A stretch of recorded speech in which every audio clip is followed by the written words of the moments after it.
আসসালামু আলাইকুম রহমতুল্লাহ। আজকে আমি ম্যানেজারাল ফাইন্যান্স অফিসারের কোর্সের ফাইনাল এক্সামে কী কী এসেছে তা নিয়ে কথা বলবো।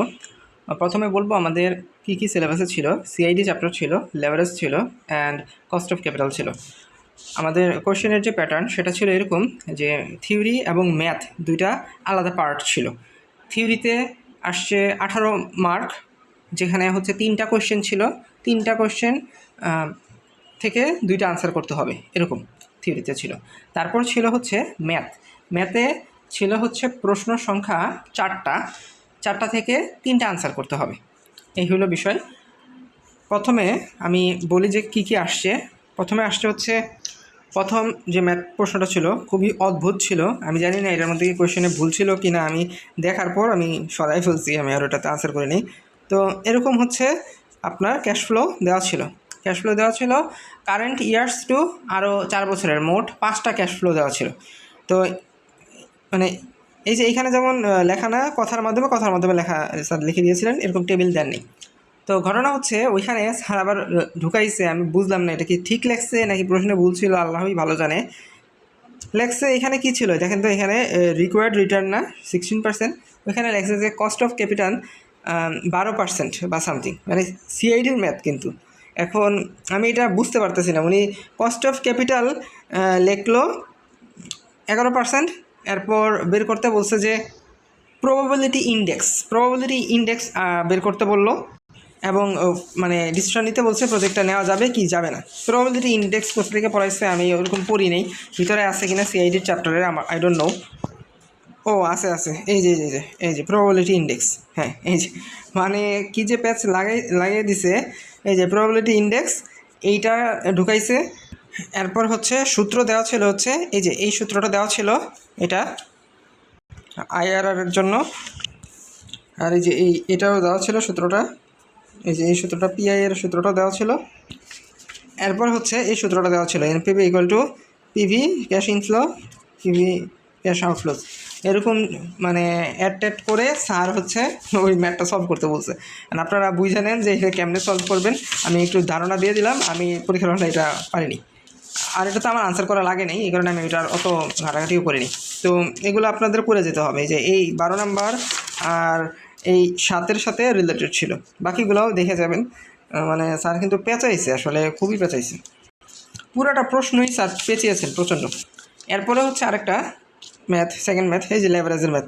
এই দেখেন, এই যে এক্সাম্পলের যে ম্যাথটা, এটা পুরাটা আপনারা করে যাবেন। এখানে দেখেন এই যে এক্সাম্পল এইটা, এরপর সি, এরপর ডি, এইটা পুরাটা দিয়ে দিছে। কিন্তু এখানে খালি একটু এটার সাথেও অ্যাড করছে, যেমন এই যে এই সূত্রটা কিন্তু স্যার দেয় নেই, মুখস্থ রাখতে হবে কিন্তু। তারপর এই যে এইটা মানে পুরা স্যার হচ্ছে এগুলা পেঁচায় 12টা বাজাইছে। এটা হলো আরেকটা 2 নাম্বার ম্যাথ, ফুল এটা তুলে দিছে।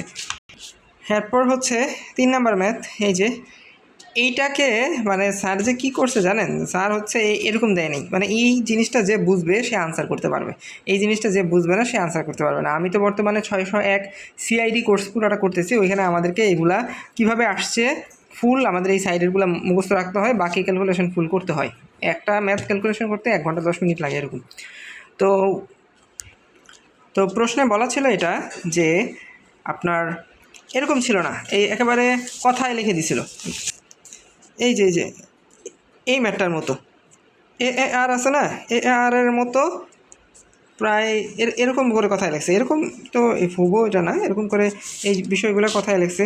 তো কি লেখছে আমি বলি, বলছে যে আপনার এক ফিক্সড কস্ট এত, ফিক্সড কস্ট হইল ধরেন এফসি হচ্ছে এত দেওয়া আছে, এরপর এটাও দেওয়া আছে ইন্টারেস্ট এক্সপেন্স, এখানে তো সিরিয়ালি লেখছে এইভাবে না, এটা তো ওই যে কথায় লেখছে এলোমেলো। এটা দেওয়া আছে ভেরিয়েবল কস্ট পার ইউনিট 30, তারপর হচ্ছে এটাও প্রাইস হচ্ছে সোল্ড প্রাইস 60, তারপর হচ্ছে কোয়ান্টিটি 2000।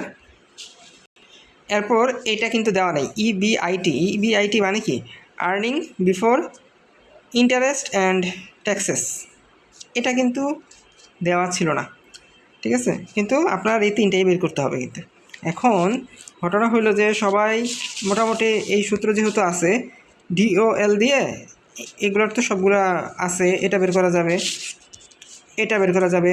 এটা এই যে এটাকে বলা হচ্ছে ডিগ্রি অফ কম্বাইন্ড লেভারেজ, এটাকে কিন্তু বলা হয় ডিগ্রি অফ টোটাল লেভারেজও, সম্ভবত টোটাল লেভারেজও বলে, হ্যাঁ ঠিক আছে, এটাও মাথায় রাখবেন কিন্তু। তো এই দুটা দিয়ে আপনি বের করতে পারবেন। এখন ডিএফএল কেমনে বের করবেন? ইবিআইটি তো নেই, তখন কী করতে হবে দেখেন, এই জিনিসটা যে বুঝবে সে পারবে। আপনার এই এই তথ্যগুলো দেওয়া আছে। এখন সোল্ড প্রাইস কত? 60, তাইলে টোটাল সোল্ড প্রাইস কত? 60 ইন্টু কোয়ান্টিটি, তাইলে আমরা পেয়ে গেলাম হচ্ছে বিক্রয় মূল্য। ঠিক আছে, এখন আমাদের কি কি কস্ট হয়েছে, লাভের অংশ আমাদের বের করতে হবে, কি কি কস্ট হয়েছে সেগুলো। একটা হলো ফিক্সড কস্ট, আরেকটা হলো ভেরিয়েবল কস্ট। ফিক্সড কস্ট তো 4 লাখ টাকা, ওকে ফাইন। তো টোটাল ভেরিয়েবল কস্ট কত? টোটাল ভেরিয়েবল কস্ট হচ্ছে 30 ইন্টু 20,000, তাহলে কত হয়? যত হয় আর কি, মানে 60 লাখ কত হয়, যাই হোক 6 লাখ না 60 লাখ যেটা আসে সেটা। এখন যেটা হচ্ছে আপনার কিছুক্ষণ আগে আমি যে বের করলাম বিক্রয় মূল্য যে বললাম, ওই বিক্রয় মূল্য মাইনাস কস্ট, তাহলেই আমাদের হচ্ছে লাভটা আসবে। ওই লাভটাই হচ্ছে ইবিআইটি, মানে earning before interest and taxes. ঠিক আছে, তাইলে এটা কিন্তু এইভাবে বের করতে হবে। আমি পরীক্ষা আলহামদুলিল্লাহ বের করতে পারছি ইবিআইটি। দেন আমরা খালি এই সূত্রে বসাই দিব, হয়ে যাবে। তো এটা যে বুঝবে না সে হবে না। অনেকেই আমি দেখলাম যে আপনারা বসে বসে ওই যে বইয়ের স্যার যেগুলো বলেন ওগুলো এক্সারসাইজ করতেছেন, এগুলো অ্যাকচুয়ালি করে লাভ নেই। স্যার যেগুলো পড়াইছে ওগুলো আপনাকে ভালো মতো মানে বুঝা যেতে হবে, আদারওয়াইজ হবে না। যেমন এই টেবিলটা কিন্তু আমি অত একটা দেখা যায়নি, বাট এই টেবিলটা কী জিনিস সেটা কিন্তু আমি জানতাম, কারণ আমি তো সিআইডি কোর্স করছি। আপনারা অনেকে সিআইডি কোর্স নেন নাই বা এখনও নেক্সট সেমিস্টারে নেবেন। তো এই হইলো ঘটনা। এটা তো অনেকেই পরীক্ষা এই কারণে কিন্তু খারাপ হয়েছে। আমারও পরীক্ষা ভালো হয়নি, ওরকম আহামরি আনসার করিনি। 40-এ আমি ভালোই ছাড়ছি, আমি থিবি পড়ে যাইনি। তারপর 4 নাম্বার যে ম্যাটটা ছিল সেটা হচ্ছে যে ধরেন এইটা, ঠিক আছে, এটা ছিল কিন্তু এইটা হুবহু আসে নাই। স্যার কিন্তু একেবারে নতুন জিনিসপত্র দিছে, যেটা একেবারে মাথার উপর দিয়ে যাওয়ার মতো অবস্থা। যেমন হচ্ছে আমি যদি বলি এই ম্যাথটা, ঠিক আছে, 15 নম্বর ম্যাথটা আমি ধরলাম। এই ম্যাথের মধ্যে আপনার মার্কেটের পরে 8% risk premium and 4.5% risk free rate, এটা ছিল না, দেওয়া ছিল না, এবং এটা লাগবেও না। কিন্তু সূত্র আবার স্যার দিয়ে দিচ্ছে, এক্সট্রা সূত্র দিচ্ছে। তো এইখানে আপনাকে কিন্তু 3টা ভাগ, একটা হচ্ছে ডেটের জন্য বের করতে হয়, একটা কমন স্টক, আর একটা হচ্ছে প্রিফার্ড স্টক। আচ্ছা, কমন স্টকে যেটা আছে সেটা নিয়ে কোনো সমস্যা নাই বললেও হয় নাই। দেখেন কমন স্টকে হচ্ছে আপনার এখানে কি বলা আছে, এত শেয়ার, ওকে এত শেয়ার আছে। এরপর হচ্ছে আচ্ছা এইখানে হচ্ছে টুইস্ট ছিল, আচ্ছা এই 2 জায়গায় টুইস্ট ছিল, আমি বলি কমনটা আগে বলি। কমনে হচ্ছে এত শেয়ার দেওয়া আছে, ওকে। তারপর এখানে কি বলছে যে বিটা এত, না বিটাও দেওয়া ছিল না, বিটা বাদ, বিটা তারপর 8% মার্কেট, এটাও বাদ। মানে স্যার কিন্তু যেই কোশ্চেনটা পরীক্ষায় দিয়েছে ওইটা আমাদের অ্যাকচুয়ালি এই ধরনের ম্যাথ করাইনি, সোজা কথা, 1 নাম্বার কথা। তো এটা ছিল না, তো এটার পরিবর্তে ছিল যে আপনার গ্রোথ রেট ছিল, ঠিক আছে, গ্রোথ রেট ছিল দেওয়া ছিল, গ্রোথ রেট, তারপর ডিভিডেন্ড, আর হচ্ছে আরেকটা প্রাইস ছিল। তো ওইটার জন্য এই সূত্র দিয়ে বের করতে হবে, সূত্রটা দিয়ে দেওয়া ছিল। কিন্তু এইগুলা কি স্যার করিয়েছে এই চ্যাপ্টারে তো আমার জানার মতো মেবি করায়নি। 12 থেকে 17 যে ম্যাথটুকু আমাদের দিয়েছে, 12 থেকে 17 মধ্যে তো আমার জানার মতে এই ম্যাথটা এরকম ছিল না, এটা দিছে, ঠিক আছে। এই সূত্রটা আমরা যেটা ইউজ করে অভ্যস্ত, এখানে দেখেন এই সূত্রটা এটা ইউজ করে অভ্যস্ত না, এই সূত্র ইউজ হবে না। এই সূত্রটা দেওয়া ছিল কিন্তু এটা ইউজ হবে না, এই হলো অবস্থা। কেপির সূত্র ঠিক আছে, এটা দেওয়া ছিল, ওকে ফাইন। কেডির ক্ষেত্রে যেটা হয়েছে একটু সমস্যা আমার কাছে লাগছে সেটা হইল যে এখানে এই যে সেমি অ্যানুয়াল পেমেন্টস দেওয়া ছিল, ঠিক আছে, আমার মনে হয় ভুল গেল কি না, আমি এটা একটু কনফিউজড, এটা সেমি অ্যানুয়াল দেওয়া ছিল না, ঠিক আছে। এখন আমি তো আবার সেমি অ্যানুয়ালের সূত্র ইউজ করছি, বিকজ এখানে আবার কুপন রেটটা দেওয়া ছিল। আরেকটা সূত্র যেটা ছিল অ্যানুয়ালের জন্য, ওইখানে আবার কুপন রেট দেওয়া ছিল না। তো আমি প্রথমে হচ্ছে ওইটা দিয়ে বসাই আমি সূত্রটা, এই যে সূত্রটা এরকম ছিল এটার, আর এটা সাথে হচ্ছে ওই যে ট্যাক্সের জন্য অ্যাড হয়েছে। তো এখন কথা হলো যে এরকম এই সূত্রটা ইউজ করলে আমার আসে মাইনাস সামথিং আসে, এবং অনেকটা অন্যরকম ভ্যালু আসে, মানে 0.0003, 3 ঘর পর 0, মানে 3টা, মানে 3 × 10⁻³ এই সামথিং মান আসে। আমি এই কারণে এই সূত্রটা আমি অ্যাভয়েড করছি। আর সি ছিল না, তো জানি না এটা হয়েছে কিনা। তো পরবর্তীতে আমি যখন সিটা ইউজ করি, এই সেমি অ্যানুয়ালের এই সূত্র দিয়ে করছি, তখন আবার ভ্যালুটা এরকম সামথিং আসে, মানে যে ধরনের ম্যাথ আমরা করে আসছি ওই রকমের মানের ম্যাথ আসে আর কি। তো আমি এই সূত্রটা ইউজ করছি, তো হয়েছে কিনা আমি জানি না। তারপর হইলো প্রিফার্ডের ক্ষেত্রে ফাইন, কোনো এটাই ছিল। তো এইরকম মানে আপনার এখানের মধ্যে যা আপনি দেখতেছেন গ্রোথ রেট করায় নাই, গ্রোথ রেট দিয়ে দিছে, তারপর ডিভিডেন্ড দিছে, তারপর হইলো যে এরকম চেঞ্জ করে দিয়ে দিছে, ঠিক আছে। এই যে এই সূত্রটার জিনিসপত্র, তো প্রসিডিওর সেম ছিল, ঠিক আছে। প্রসিডিওর আপনার এভাবে করে যাবেন, প্রথমে এগুলো বের করবেন, তারপর WACC যেটা ছিল যে বের করতে হবে এই সূত্র। তো এরকম হচ্ছে পরীক্ষার হলের মধ্যে যদি এরকম নতুন ম্যাথ আসে তখন কিন্তু যারা ম্যাথ দুর্বল, আমরা তো ইঞ্জিনিয়ারিংয়ের মানুষ আছি, ব্রেনটা আমরা খাটাইতে পারি, অনেকে কিন্তু এই ধরনের ম্যাথে মাথা নষ্ট হয়ে যায়। তো এরকম একটা ইস্যু হয়েছে, এরকম হচ্ছে 4টা ম্যাথ। মানে সোজা কথা হচ্ছে আমি ভাবছিলাম একটু ভালো পরীক্ষা দিব, সব ম্যাথ ট্যাথ করে বুঝে শুনে গেছি, এরপর দেখি গিয়ে এই অবস্থা। তো এটা হলো ম্যাথের অবস্থা। এবার আসে হচ্ছে থিওরি কোয়েশ্চেন। আচ্ছা, থিওরি কোয়েশ্চেনে ব্রেক ইভেন থেকে একটা কোয়েশ্চেন করেছে, মানে স্যাররা যে কোয়েশ্চেন করে, আচ্ছা এখানে বলি, এখানে বলছে যে একটা প্রশ্ন আসছে যে what do you mean by combined leverage. Combined leverage বলতে তুমি কি বুঝো, ঠিক আছে। তো ওটা আপনি লিখবেন, এই যে কম্বাইন্ড লেভারেজ বলতে এই যে এটা total leverage, degree of total leverage, ঠিক আছে। এটা আপনার ফুল পড়ে যেতে হবে, এটা আসছে।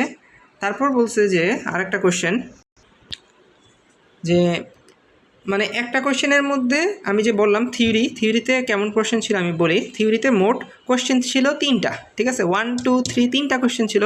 এই 3টা কোশ্চেনের মধ্যে আবার 3টা পার্ট ছিল, মানে ওয়ানের মধ্যে আবার আরও 3টা কোশ্চেন, আবার 2 এর মধ্যে আরও 3টা, 3 এর মধ্যে আরও 3টা।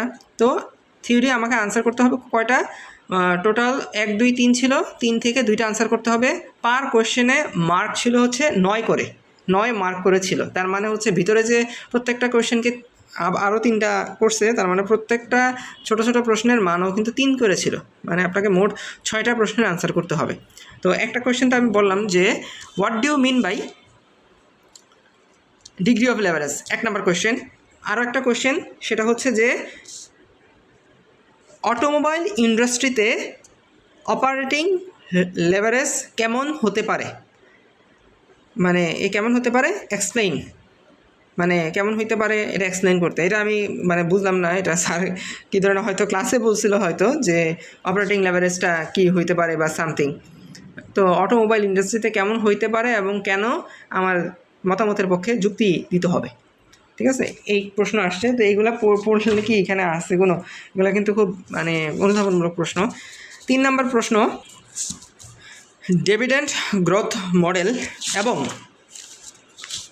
SML এই দুইটার মধ্যে একই ধরনের মানে ডিসঅ্যাডভান্টেজটা কী, মানে একই ধরনের ডিসঅ্যাডভান্টেজটা কী এটা লিখতে বলছে, মানে একই ধরনের সমস্যা কী, এই ধরনের একটা কোয়েশ্চেন ছিল। বা একই ধরনের সুবিধা কী, আমার মনে হয় সমস্যা কী ছিল, হ্যাঁ সমস্যা কী ছিল মেবি, একই ধরনের কমন সমস্যা কী, গ্রোথ ডিভিডেন্ড গ্রোথ মডেল এবং এই SML এর মধ্যে একই ধরনের সমস্যা কী, এটা 3 নম্বর কোয়েশ্চেন। 4 নম্বর কোয়েশ্চেন হচ্ছে আপনার মানে মোট প্রত্যেকটা কোয়েশ্চেনে তো 3 3 ছিল, মোট 9টা, দেখি আমি 9টা মনে আছে কিনা।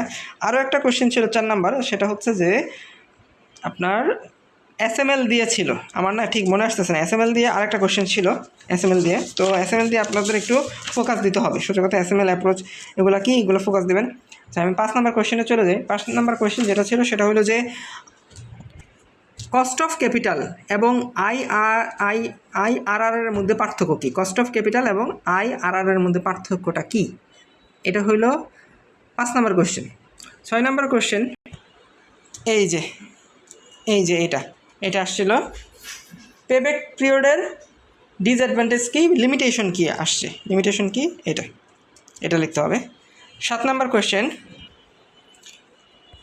কোন সিচুয়েশনে IRR এর যে মানে মানটা তেমন একটা কাজে লাগবে না, মানে কোন সিচুয়েশনে, ইন উইচ সিচুয়েশন মানে IRR এর বিষয়টা নেগলিজিবল হবে, কোন ক্ষেত্রে। এটার উত্তরটা কিন্তু স্যার এই যে ক্লাসে যে এই ম্যাথটা করিয়েছিল 12 নম্বর ম্যাথের মধ্যে কিন্তু বলছিল যে যখন মিউচুয়াল এক্সক্লুসিভ প্রজেক্ট হবে তখন IRR মানে দুইটা প্রজেক্টের আইআরআর বের করে সিদ্ধান্ত নেওয়া যাবে না, তখন কিন্তু এনপিভি বের করে সিদ্ধান্ত নিতে হবে। এইটা আমি পেরেছি আলহামদুলিল্লাহ, কিন্তু এটার বিষয়টা হচ্ছে যে এটা অনেকেই কিন্তু পারবে না, কারণ আমি তো সিআইডি কোর্স করছি, সিআইডি যে মূল কোর্স, ওই কোর্সের মধ্যে ওই স্যারও বলছে। তো দুই স্যার দুইবার বলাতে আমার মনে আছে আল্লাহর মতো, এটা আমি লিখতে পারছি। এটা আপনার ফুল লিখতে হবে। এই হলো অবস্থা, মানে স্যার কোন লেভেলে পেঁচাইছে এবার দেখেন। তো মোটামুটি আমার এটাই মনে আছে এগুলাই। তো আপনারা মোটামুটি পড়ে যান এবং ভালো করে পড়ে যান, নাইলে কিন্তু লিখতে পারবেন না। আর হচ্ছে এসএমএলটা একটু দেখে যান, এসএমএলের মধ্যে এই যে পেঁচাইছে এটা। তারপর আপনাদের ক্ষেত্রে কিন্তু এরকম এই যে ছোটো ছোটো ম্যাথ দিয়ে দিতে পারে। এই যে এখানে যে ছোটো ছোটো ম্যাথ ছিল WSCCতে, ভিতরে কিন্তু অনেকগুলো ম্যাথ ছোটো ছোটো ম্যাথ করানো হয়েছে। এই যে what is the after tax of debt, এগুলো কিন্তু করে যান। এগুলো বেশি ইম্পর্টেন্ট। এই দেখতে পাচ্ছেন এরকম ছোটো ছোটো যে ম্যাথগুলো আছে, আমাদের ক্ষেত্রে তো ওই লেভারেজ থেকে দিয়েছে, আপনাদের ক্ষেত্রে দেখবেন যে এই যে কস্ট অফ ডেথ, এরকম ছোটো ছোটো যে ম্যাথ আছে, পুরা সবগুলা ম্যাথকে একসাথে করে একটা ম্যাথ দিয়ে বসে আছে। সো এগুলো আপনাদের জন্য ইম্পর্টেন্ট। এই যে এসএমএল ডিসঅ্যাডভান্টেজ অ্যাডভান্টেজ, তো মোটামুটি এগুলো পড়ে যান, আশা করি ভালো করতে পারবেন। জাযাকাল্লাহু খাইরান।